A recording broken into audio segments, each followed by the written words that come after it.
जय हिंद दोस्तों, आप सभी का फिर एक बार स्वागत है आपके अपने YouTube चैनल पर। मैं राहुल और आप देख रहे हैं द स्टडी मंच। दोस्तों, हम बात कर रहे थे भारतीय संविधान एवं राज्य व्यवस्था। उसके अंतर्गत हमारा जो टॉपिक चल रहा था वो था भारत का संवैधानिक विकास, यानी कॉन्स्टिट्यूशनल डेवलपमेंट ऑफ इंडिया।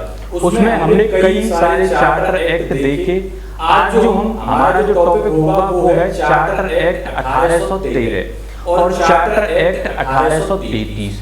बहुत ही महत्वपूर्ण है।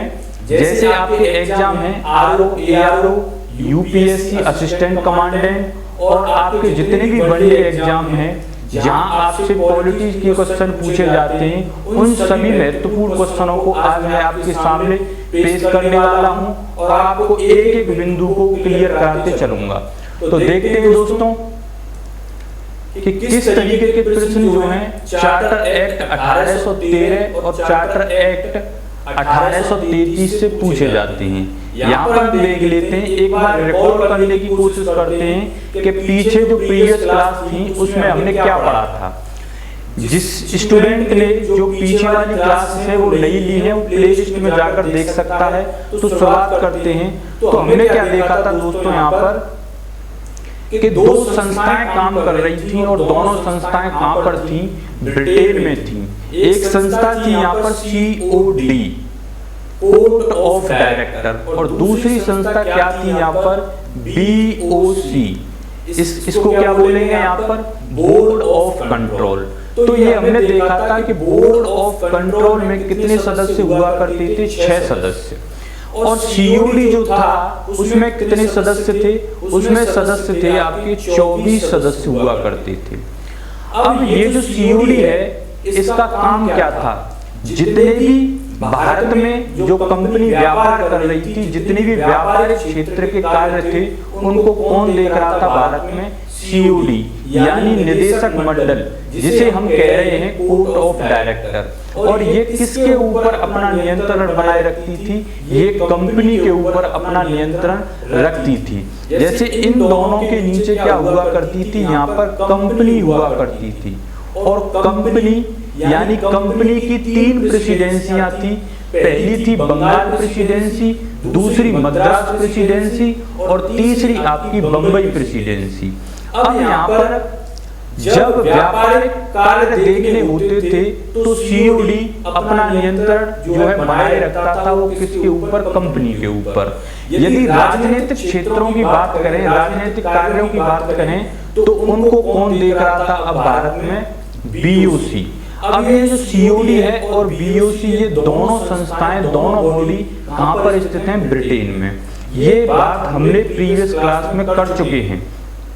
अब इस कंपनी में सबसे ऊपर क्या थी? बंगाल प्रेसिडेंसी।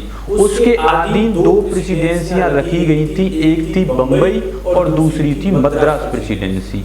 इतना हम अब तक पढ़ चुके हैं। अब देखने वाले क्या है हम यहाँ पर कि 1813 का जो चार्टर एक्ट है उसमें क्या क्या बदलाव यहाँ पे देखने को मिलेंगे और क्या क्या प्रावधान यहाँ पर किए गए। यानी एग्जाम की दृष्टि से जो भी बिंदु महत्वपूर्ण है उन सभी को हम यहाँ पर देखने वाले हैं। तो सबसे पहले यहाँ पर जो बिंदु है वो है जो कंपनी का कार्यकाल है वो 20 वर्ष के लिए क्या कर दिया गया है? बढ़ा दिया गया है। यानी अब जो चार्टर एक्ट आएगा वो कब आएगा? 20 साल बाद, यानी 20 वर्ष बाद जो नेक्स्ट चार्टर एक्ट आएगा वो कब आएगा? 1833 में। उसके बाद कंपनी का व्यापारिक एकाधिकार समाप्त कर दिया गया। देखो यहाँ पे 2 तरीके के महत्वपूर्ण बिंदु हैं। एक तो है कंपनी का एकाधिकार समाप्त कर दिया गया, दूसरा है कंपनी का व्यापारिक अधिकार समाप्त कर दिया। यानी अब यहाँ पर ये जो बिंदु दिया हुआ है कि कंपनी का एकाधिकार समाप्त कर दिया गया, इसका क्या मतलब है? इसको थोड़ा समझने की कोशिश कीजिए कि अब पूर्वी देश यानी भारत और पूर्वी देश थे, इनके साथ अकेले अब कंपनी व्यापार नहीं करेगी। अब यहाँ पर कोई भी व्यापार कर सकता था, कोई भी व्यक्ति अब यहाँ पर इन देशों में व्यापार कर सकता था। इसका ये मतलब है आखिरकार जब कंपनी इतने मुनाफे में चल रही है यानी प्रॉफिट में चल रही है और अकेले कंपनी ही यहाँ पर व्यापार कर रही है, तो ऐसा क्या हुआ, ब्रिटेन सरकार ने ऐसा क्यों किया कि कंपनी का एकाधिकार समाप्त कर दिया? इसके पीछे क्या कारण था, ये आपको जानने की आवश्यकता है। तो इसके पीछे आवश्यकता जो बिंदु, जो कारण थे वो ये थे कि आप सभी को पता है कि फ्रांस और ब्रिटेन, इन दोनों के बीच में हमेशा संघर्ष की स्थिति बनी रहती थी, चाहे वो यूरोप हो चाहे वो भारत हो।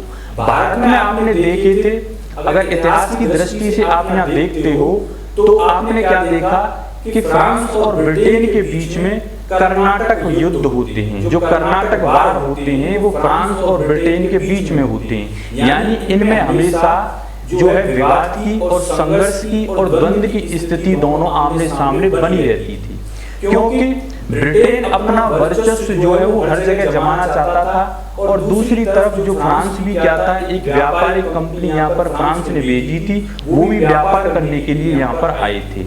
लेकिन ब्रिटेन हर जगह अपना क्या चाहता था, वर्चस्व जमाना चाहता था, और इसी वजह से इन दोनों के बीच में काफी समय, लंबे समय तक टकराव हुए। भारत में भी आपने देखे और यूरोप के अंदर भी। अब यहाँ पर क्या था कि ब्रिटेन में औद्योगिक क्रांति की शुरुआत होती है इसी दौर में, इसकी औद्योगिक क्रांति की। अब यहाँ पर क्या होता है कि ब्रिटेन जो है अपना जो सामान है ब्रिटेन वो पूरे यूरोप में बेचना चाहता है। बस यही मौका किसको चाहिए था, फ्रांस को चाहिए था कि यदि हम ब्रिटेन को युद्ध में ना हरा पाए तो कोई बात नहीं, कम से कम हम ब्रिटेन का नुकसान तो कर सकते हैं। जो सामान ब्रिटेन बेच रहा है उस सामान को हम जो है बेचने की अनुमति ना दें, ये फ्रांस करना चाहता था।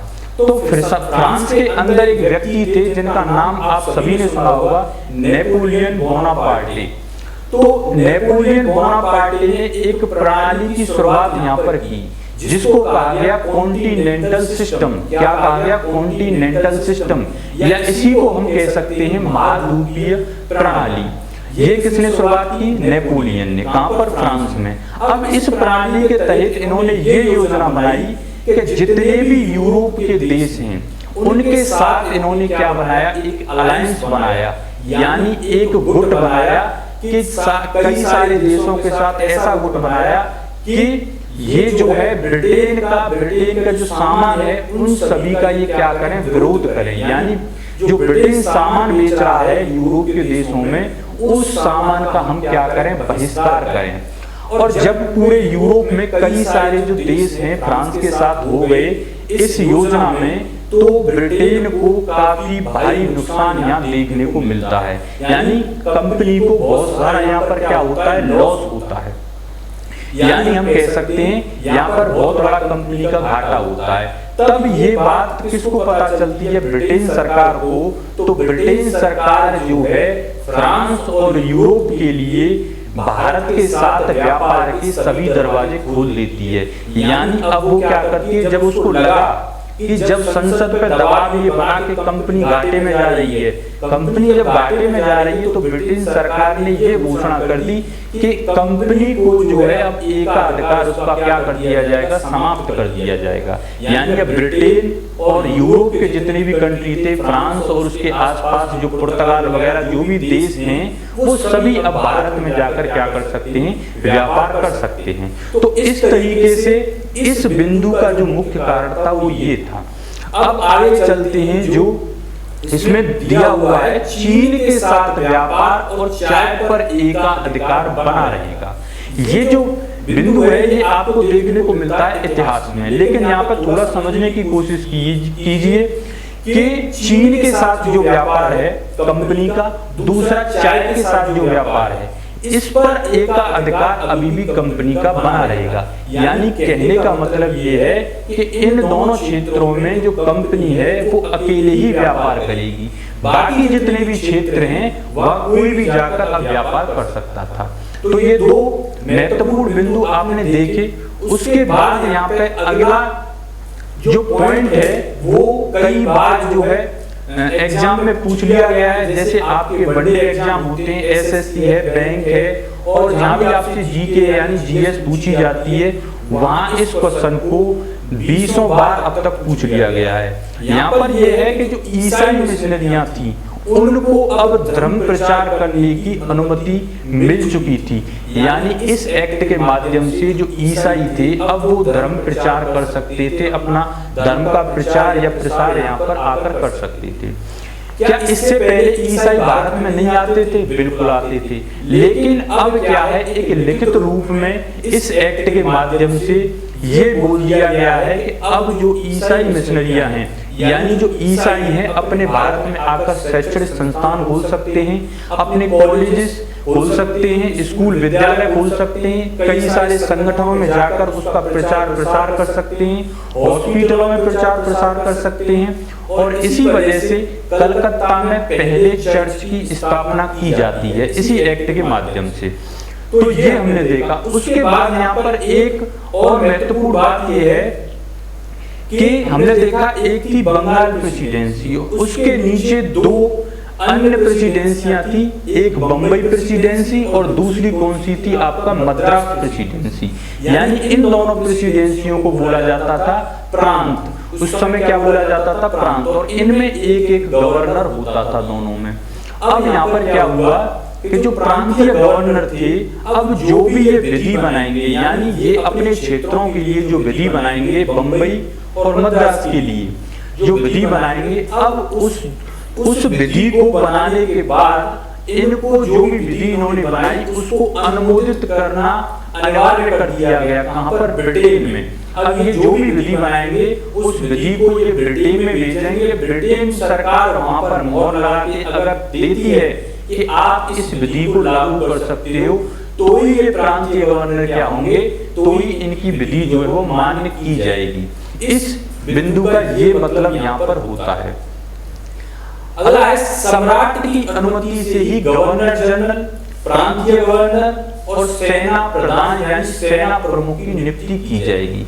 इससे पहले ऐसा कुछ नहीं होता था। इससे पहले कंपनी नियुक्त करती थी। आप सभी को पता है कि ब्रिटेन सरकार और ये जो संस्था है बीओसी, ये बाद में आई है। इन्होंने बाद में हस्तक्षेप करने की कोशिश की है भारत की राजनीति में। इससे पहले जो भी कामकाज यहाँ पे जो भी प्रशासनिक या राजनीतिक कार्य थे, दूसरी तरफ जो व्यापारिक कार्य थे, उनको कंपनी देखती थी। और कंपनी जो है वो किसके ऊपर नियंत्रण था? कंपनी का किसके ऊपर नियंत्रण था? सीओडी का। यानी सीओडी जो थी कोर्ट ऑफ डायरेक्टर, उसका क्या काम होता था? कंपनी के जो भी गवर्नर जनरल होते थे उनको नियुक्त करना। सेना का प्रमुख कंपनी में कौन बनाता था? सीओडी बनाता था।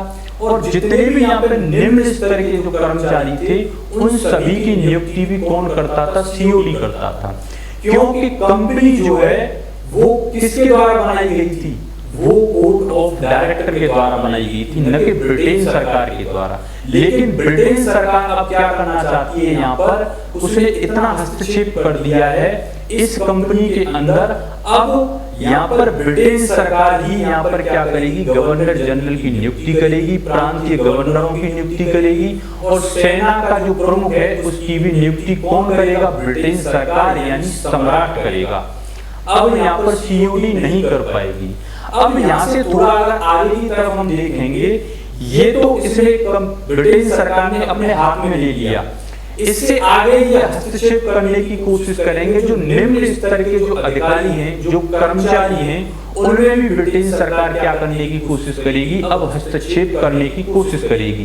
क्योंकि ब्रिटेन सरकार जो भी यहाँ पे कार्य हो रहा है, कंपनी का जो यहाँ पर कार्य कर रही है, उस सभी को अपने हाथ में लेना चाहती है और ये जो सीओडी है इसको किनारे करना चाहती है।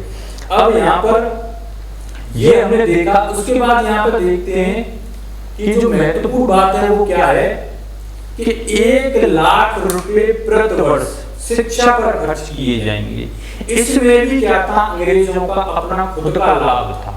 आपको पता है अंग्रेज इतने सारे अधिकारी ब्रिटेन से नहीं ला सकते थे, इतने सारे कर्मचारी बाबू जो भी कंपनी में काम कर रहे हैं वो ब्रिटेन से नहीं ला सकते थे।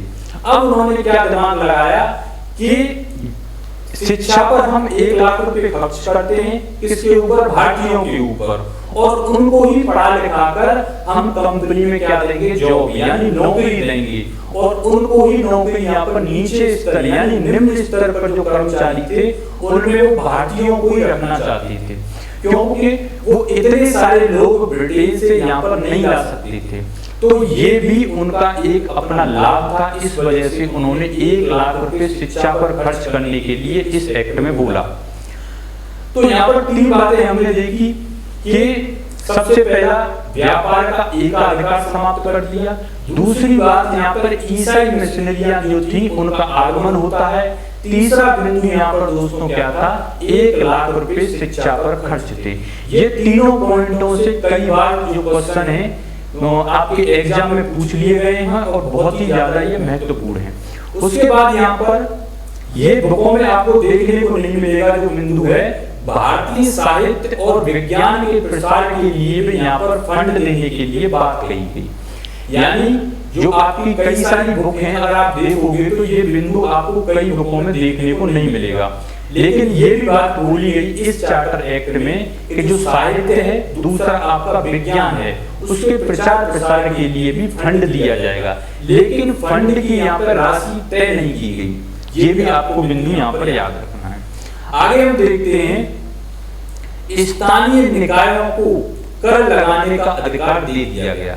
स्थानीय निकाय से ये मतलब है, जैसे हम देखें आज स्थानीय निकाय आप देखते हो तो जैसे ग्राम पंचायत है, नगर निगम है, इस तरीके के जो स्थानीय निकाय थे उनको ये अधिकार प्राप्त कर दे दिया गया है अब सरकार द्वारा कि वो इन पर अब कर लगा सकते हैं, जैसे सफाई कर है, चौकीदार कर है, और यहाँ पर इस तरीके के जो कर हैं वो अब ये स्थानीय जो निकाय हैं वो लगा सकते हैं। तो यहाँ पर 2-3 ही पॉइंट, 2-3 ही बात यहाँ पर महत्वपूर्ण है जहाँ से प्रश्न आने की हर टाइम संभावना बनी रहती है। सबसे पहले हमने एकाधिकार समाप्त कर दिया गया कंपनी का, दूसरी बात यहाँ पे ईसाई मिशनरियों का जो प्रचार प्रसार करने की यहाँ पर अनुमति मिल चुकी है, और तीसरा यहाँ पर जो महत्वपूर्ण पॉइंट है वो 1 लाख रुपए शिक्षा पर प्रतिवर्ष खर्च किए जाएंगे। ये है आपके महत्वपूर्ण पॉइंट चार्टर एक्ट 1813 से। अब जितनी भी हमने ये बात देखी थी ब्रिटेन में और फ्रांस में जो जिंदगी स्थिति थी, उसी को संज्ञान में लेते हुए इस चार्टर एक्ट को यहाँ पर पारित किया गया था। अब देखते हैं हम चार्टर एक्ट 1833 में क्या बदलाव हुए, क्या प्रावधान किए गए, तो चलते हैं उसकी तरफ। अब इसमें क्या क्या प्रावधान किए गए उन सभी पर बात करते हैं। सबसे पहली बात यहाँ पर, अभी तक हम क्या देखते थे, जो गवर्नर जनरल है और उसकी परिषद है, गवर्नर जनरल यानी बंगाल का गवर्नर जनरल, और उसकी परिषद में कितने सदस्य हुआ करते थे? अब तक 3 सदस्य हुआ करते थे। अब इनका काम क्या था कि विधि बनाना, कानून बनाना, यानी अभी तक यही कार्यपालिका थी और यही विधायिका थी, यानी यही लोग यहाँ पर क्या करते थे, विधि या कानून बनाते थे, और यही जो परिषद है और गवर्नर जनरल है यही उस विधि को क्या करते थे, लागू करते थे। यानी विधायिका का काम क्या होता है, विधि बनाना, और कार्यपालिका का काम क्या होता है, उस विधि को लागू करना। तो अभी तक ये जो परिषद है, गवर्नर जनरल है, ये दोनों काम, जो विधायिका का काम होता है, कार्यपालिका का काम होता है, उन दोनों कामों को, उन दोनों कार्यों को कौन देख रहा था, गवर्नर जनरल और उसकी परिषद। अब यहाँ पर क्या किया गया है कि जो ब्रिटेन सरकार है, ब्रिटेन सरकार क्या करना चाहती है, यदि ब्रिटेन सरकार ये करना चाहती है कि यहाँ पर शक्ति को केंद्रित करना चाहती है, यानी जो बंगाल का गवर्नर जनरल है उस बंगाल के गवर्नर जनरल को ही सारी पावर देना चाहती है, क्योंकि वो जो यहाँ की जो राजनीति है, यहाँ का जो प्रशासन है, उस सभी को वो क्या करना चाहती है, अब अपने हाथ में लेना चाहती है, और कंपनी और सीओडी को किनारे करना चाहती है। यानी कंपनी को अब वो क्या करेगी, व्यापार हटा के एक प्रशासनिक इकाई बना देगी इस एक्ट के माध्यम से। यानी अब तक कंपनी व्यापार कर रही थी, इससे पहले एक अधिकार समाप्त किया, अब क्या है, कंपनी का व्यापार ही समाप्त कर देगी। यानी अब कंपनी व्यापार नहीं करेगी इस एक्ट में 1833 में। यहाँ पर बोल दिया जाएगा अब कंपनी जो है एक प्रशासनिक इकाई बना दी जाएगी। यानी अब कंपनी यहाँ पर राजनीति खेलने को उतरेगी। तो इस एक्ट में अब यहाँ पर ब्रिटिश सरकार ये करना चाहती है कि जो भी शक्तियां हैं वो सारी शक्ति किसको दे दी जाए, बंगाल के गवर्नर जनरल को। यानी शक्तियों का केंद्रीकरण किया जाएगा ब्रिटेन सरकार के द्वारा। क्यों किया जाएगा, ये हमने देखा था कि ब्रिटेन सरकार सारी प्रशासनिक और राजनीतिक क्षेत्रों को अपने हाथ में लेना चाहती है। तो उसके बाद हम देखते हैं तो यहाँ पर केंद्रीकरण व्यवस्था का क्या होता है, प्रारंभ होता है। उदय कब हुआ था, केंद्रीकृत व्यवस्था का उदय हुआ था 1773 के रेगुलेटिंग एक्ट में, लेकिन प्रारंभ कब हुआ है, 1833 के चार्टर एक्ट में।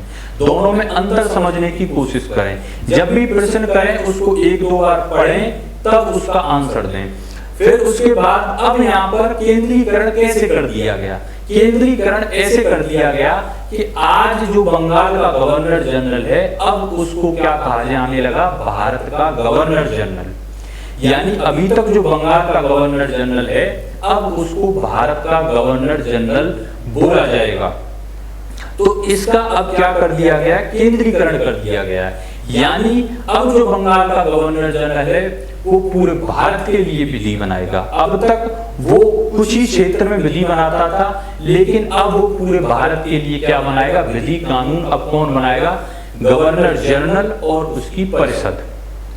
अब इसी एक्ट के माध्यम से अब तक परिषद में 3 सदस्य हुआ करते थे, अब चौथा सदस्य जो है 1833 के चार्टर एक्ट में जोड़ दिया जाएगा। और वो जो सदस्य होगा वो अस्थायी सदस्य होगा, यानी परमानेंट सदस्य नहीं होगा, और उसको विधि सदस्य के रूप में यहाँ जोड़ा जाएगा। तो अब हम देखते हैं कि बंगाल के गवर्नर जनरल को भारत का गवर्नर जनरल कहा जाने लगा। यानी अब जो है पावर जो है, जो शक्ति जो है वो अब किसके हाथ में दे दी है, जो बंगाल का गवर्नर जनरल जो आज बोला जा रहा है यहाँ पर क्या, भारत का गवर्नर जनरल। अब सारी शक्ति उसके पास दे दी गई है। यानी अब ब्रिटेन सरकार सीधे किससे बात करेगी, जो भारत का गवर्नर जनरल है। वह जो ब्रिटेन सरकार है वो ये नहीं चाहती कि हम अलग अलग बात करें, कहाँ बंगाल प्रेसिडेंसी में अलग बात करें, फिर उसके बाद मद्रास प्रेसिडेंसी में अलग बात करें, बम्बई प्रेसिडेंसी में अलग बात करें। वो ये चाहती है कि एक ऐसी शक्ति बनाई जाए भारत में जो डायरेक्ट हमारे कांटेक्ट में रहे, जो हमारे सीधे निर्देश में रहे। तो यहाँ पर इन्होंने क्या किया, बंगाल के गवर्नर जनरल को भारत का गवर्नर जनरल बना दिया है। अब यहाँ पर अभी तक जो बंगाल का गवर्नर जनरल है, प्रांतीय गवर्नर जनरल है, सेना प्रमुख है, उनको तो नियुक्त कौन कर रहा है, ब्रिटेन सरकार कर रही है। अब ये हस्तक्षेप किसमें करेंगे, जो निम्न स्तर के जो कर्मचारी हैं उनमें भी ब्रिटेन सरकार क्या करेगी, उनमें भी हस्तक्षेप करने की कोशिश करेगी। लेकिन आपको पता है कंपनी किसके द्वारा बनाई गई थी, कोर्ट ऑफ डायरेक्टर के द्वारा। तो जितने भी यहाँ पर कर्मचारी काम कर रहे हैं निम्न स्तर पर, वो किसके वफादार होंगे, सीओडी के वफादार होंगे, न कि ब्रिटेन सरकार के। तो यहाँ पर अब देखते हैं भारत का गवर्नर जनरल और उसकी परिषद पूरे भारत के लिए विधि बनाएंगे। यानी अब भारत का जो गवर्नर जनरल है वो और उसकी परिषद पूरे भारत के लिए विधि कानून अब बनाएंगे। जैसे यहाँ पर लिखा हुआ है प्रांतीय गवर्नर। अब प्रांतीय गवर्नर जब विधि बनाते थे तो उसको कहाँ पास करवाना होता था, ब्रिटेन सरकार से। लेकिन अब यहाँ पर क्या कर दिया गया है कि विधि बनाने की जो शक्ति थी काम किसकी, प्रांतीय गवर्नर जनरलों की, उसको क्या कर दिया गया, वापस ले लिया गया है। अब प्रांतीय गवर्नर जो हैं वो शक्ति यानी वो अब विधि भी नहीं बना सकते। अब विधि कौन बनाएगा, बंगाल का जो गवर्नर जनरल है। यानी अब वो क्या बन चुका है, भारत का गवर्नर जनरल। अब वो पूरे भारत के लिए क्या बनाएगा, विधि बनाएगा। तो ये हमने देखा। तो भारत के पहले गवर्नर जनरल कौन बने, लॉर्ड विलियम बेंटिक, और यही आखिरी बंगाल के गवर्नर जनरल थे। तो यहाँ पर किसी भी तरीके से क्वेश्चन पूछा जा सकता है। आगे यहाँ पर कहा गया कि भारत के गवर्नर जनरल की जो परिषद थी, अब तक उसमें 3 सदस्य हुआ करते थे, लेकिन अब कितने सदस्य हो गए? 4 सदस्य हो गए, यानी एक सदस्य और जोड़ दिया गया। और ये जो सदस्य जोड़ा गया है, ये सदस्य कैसा होगा? अस्थायी होगा, यानी नॉन परमानेंट मेंबर होगा। और यह सदस्य जो है विधि सदस्य के रूप में जोड़ा जाएगा, यानी किसके रूप में जोड़ा जाएगा? इस सदस्य को विधि सदस्य बोला जाएगा। और पहले विधि सदस्य कौन थे? Lord Macaulay. ये प्रश्न कई बार पूछ लिया गया है। उसके बाद हम देखते हैं लॉर्ड मैकाले विधि बनाने में सिर्फ क्या करेंगे? सहयोग करेंगे। वहां पर अब यहाँ पर सहयोग से क्या मतलब है कि ये जो सदस्य हैं, चौथे विधि सदस्य, ये न तो वोट कर सकते और ना ये बहस कर सकते। अभी कहां पर? परिषद में। ये सिर्फ सहयोग करेंगे विधि बनाने में, यानी ये अभी अस्थायी सदस्य हैं। उसके बाद गवर्नर जनरल और उसकी परिषद द्वारा बनाई गई विधि अधिनियम कहलाई जाएगी। यानी अब जो भी गवर्नर जनरल और उसकी परिषद विधि बनाएगी, उस विधि को एक्ट कहा जाएगा, यानी हम कह सकते हैं अधिनियम कहा जाएगा। इससे पहले गवर्नर जनरल और उसकी परिषद के द्वारा जो भी विधि बनाई जाती थी, उसको विनियम कहा जाता था। ये बात आपकी क्लियर हो गई होगी। आगे की तरफ चलते हैं। कंपनी का व्यापार का अधिकार ही समाप्त कर दिया गया, यानी इससे पहले एक अधिकार समाप्त किया गया था 1813 के चार्टर एक्ट के माध्यम से, लेकिन 1833 में जो कंपनी व्यापार कर रही थी, उस व्यापार को खत्म कर दिया गया और अब कंपनी को एक पूर्णतः क्या बना दिया गया है? प्रशासनिक इकाई बना दिया गया है। यानी अब कंपनी यहाँ पर क्या करेगी? राजनीति खेलेगी, यहाँ पर कोई व्यापार नहीं करेगी। तो उसके बाद अब यहाँ पर देखिए कि ब्रिटेन सरकार अभी भी यहाँ पर हस्तक्षेप करने की कोशिश करेगी। अब यहाँ पर ब्रिटेन सरकार क्या बोलेगी कि सिविल सेवा में जो खुली भर्ती हैं, उनमें जाति, लिंग, जन्म स्थान, रंग के आधार पर भेदभाव नहीं किया जाएगा। यहाँ पर सिविल सेवा यानी खुली भर्ती का मतलब ये है, कंपनी के जो निम्न स्तर के कर्मचारी थे, जितने भी काम कर रहे हैं, उनकी बात यहाँ पर हो रही है। अब तक इनको कैसे नियुक्त किया जाता था? अब तक इनको कंपनी के द्वारा और सीओडी यानी कोर्ट ऑफ डायरेक्टर के द्वारा नियुक्त किया जाता था, लेकिन अब उनकी एक खुली प्रतियोगिता कराने की यहाँ पर बात कही गई है। और ये किसने बोला है? ब्रिटेन सरकार ने बोला है, न कि कोर्ट ऑफ डायरेक्टर ने। लेकिन यहाँ पे क्या होगा? जो कंपनी है इस बात का क्या होगा? विरोध कर देगी। किसका? इस बात का जो कंपनी है विरोध कर देगी, जिसके कारण ये बात जो है यहाँ पर लागू नहीं की गई। कौन सी? यही खुली भर्ती वाली बात जो है यहाँ पर लागू नहीं हो पाई। अगला जो चार्टर एक्ट आएगा, उसमें ये बात वहां पर बिल्कुल क्लियर कर दी जाएगी और वहां पर लागू हो जाएगी। यानी अब ब्रिटेन सरकार जो है अपने पैर गड़ाने की कहां पर कोशिश कर रही है? निम्न स्तर के कर्मचारियों में। उसके बाद यहाँ पर अब हम देखते हैं कि इस समय अगर आप इतिहास की दृष्टि से देखते हो, तो यहाँ पर हम देखने को क्या मिलेगा कि यहाँ पर भारत के अंदर कई कुरीतियां पैदा हो चुकी थी। जैसे मैं कहूँ आप तो दास प्रथा, सती प्रथा, बाल विवाह, इस तरह की कुरीतियां भारत में अब इस समय पे देखने को मिलती थी। अब इनको खत्म करने के लिए एक नया प्लान, जो नई योजना बनाई गई, इस एक्ट में क्या बनाई गई? ये बनाई गई आईपीसी यानी इंडियन पीनल कोड, भारतीय दंड संहिता। अब यहाँ पर जो गवर्नर जनरल था, उसने विधि सदस्य से ये बोला कि आप भारत में देखिए जितनी भी यहाँ पर कुरीतियां पैदा हो रही हैं, उन सभी को क्या कीजिए? संहिताबद्ध कीजिए। यानी पूरे भारत में आप देखिए और उन सभी को संहिताबद्ध कीजिए, यानी उन सभी को आप कोडिफिकेशन कीजिए उन सब की, और इन सभी का आप दंड का प्रावधान कीजिए इन कुरीतियों के लिए। तो यहाँ पर ही इसी एक्ट के माध्यम से आईपीसी यानी इंडियन पीनल कोड, जो आज भारत में दंड का प्रावधान किया जाता है, जिसके माध्यम से वो इसी एक्ट के माध्यम से शुरुआत की गई थी।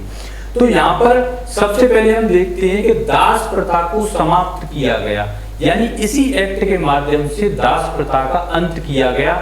और इस समय कौन थे यहाँ के गवर्नर जनरल? लॉर्ड एलन बरो, जिन्होंने किया था 1833 में दास प्रथा का अंत।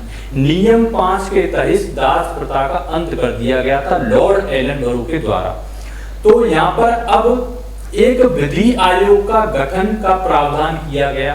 अब प्रावधान किया गया तो गठन कब किया गया, तो 1834 में विधि आयोग का गठन कर दिया गया, यानी अगले वर्ष ही यहाँ पर क्या कर दिया गया, विधि आयोग का गठन कर दिया गया।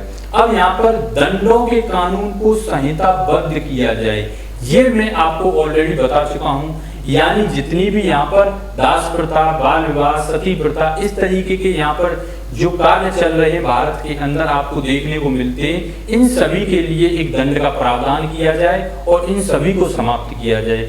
अगर मैं आपसे एक प्रश्न पूछूं कि आईपीसी यानी भारतीय दंड संहिता कब जाकर यानी ये लागू हुई, इसका कब समाप्त हुई है, इसकी शुरुआत तो इस एक्ट में हो गई, लेकिन ये कब बनकर तैयार हुआ, अगर ये क्वेश्चन आप जानते हो तो कमेंट करके बताइएगा जरूर। अब यहाँ पर लास्ट जो बिंदु इस एक्ट में आपको देखने को मिलेगा वो क्या है, अंग्रेज बिना लाइसेंस भारत में रह सकते थे, बस सकते थे और यहाँ पर आके अपने अपने जो घर हैं, मकान हैं वो बना सकते थे। इस तरीके का प्रावधान भी इस एक्ट में देखने को मिलता है। तो ये हमने अभी तक देखे दो एक्ट, 1813 का चार्टर एक्ट, दूसरा 1833 का चार्टर एक्ट। दोस्तों आपसे गुजारिश है कि चैनल को सब्सक्राइब कर लें, उसके साथ साथ बेल आइकन दबा लें और अगर आपको क्लास अच्छा लगा है तो कमेंट करके जरूर बताइएगा। आपकी कोई भी क्वेरीज है, क्वेश्चन से संबंधित आप जरूर पूछिएगा। अब नेक्स्ट क्लास तक के लिए मैं आपसे अनुमति चाहता हूं। धन्यवाद।